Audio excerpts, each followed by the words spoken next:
Hello పిల్లలు, ఈరోజు మీ హోంవర్క్స్ అన్ని కంప్లీట్ చేసేసారా? Very good. పిల్లలు, ఈ భూమి మీద మనుషుల్ని కాపాడడానికి చాలా మంది సూపర్ హీరోస్ ఉన్నారు. కానీ అడవిలో జంతువుల్ని కాపాడడానికి ఒక సూపర్ హీరో నియమించబడ్డాడు. అతనే స్టార్ జీజేకే ద సేవియర్. పిల్లలు, అడవి నియమాల ప్రకారం ఆపదలో ఉన్న జంతువులు స్టార్ జీజేకే సూపర్ హీరో సహాయం పొందడానికి ద సేవియర్ పుస్తకంలోని ఒక మంత్రాన్ని చెప్పాల్సి ఉంటుంది. ఆ మంత్రం చెప్పగానే స్టార్ జీజేకే వచ్చి ఆ జంతువుల్ని ఆపద నుండి రక్షిస్తాడు. అనగనగా ఒక అడవిలో ఒక చెరువు ఉండేది. ఆ చెరువులో ఉన్న చేపలు చాలా సంతోషంగా హాయిగా జీవిస్తూ ఉండేవి.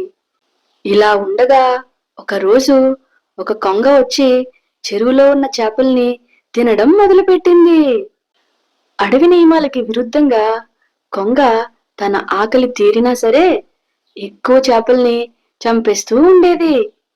ఇదంతా గమనిస్తున్న చేపలు ప్రాణభయంతో ఒక సమావేశాన్ని ఏర్పరచుకుంటాయి.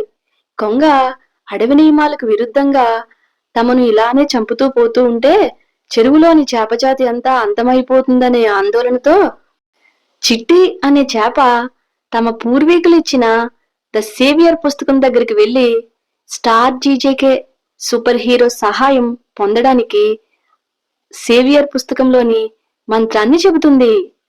మంత్రం చెప్పగానే స్టార్ జీజేకే వాయు వేగంతో అడవిలోకి వచ్చి సరస్సులో ఉన్న చేప దగ్గరికి వెళ్లి, చిట్టి, ఏంటి నీ సమస్య అని అడుగుతాడు.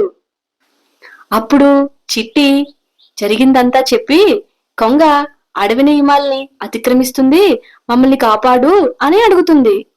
ఇదంతా విన్న తర్వాత స్టార్ జీజేకే కొంగ వద్దకు వెళ్లి కొంగకి బాగా బుద్ధి చెప్పి కొంగ నోట్లో ఉన్న చేపను తిరిగి చెరువులోకి విడిచిపెడతాడు.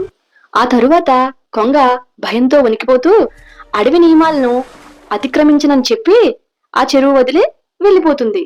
చేపలన్నీ తమకు చేసిన సహాయానికి స్టార్ జీజేకి కృతజ్ఞతలు చెబుతూ తిరిగి సంతోషంగా చెరువులోకి వెళ్ళిపోతాయి. సరేనా పిల్లలు? అమ్మ నాన్నల మాటలు వింటూ బాగా తిని బాగా చదువుకోవాలి. రేపటి కథలో మళ్ళీ కలుద్దాం.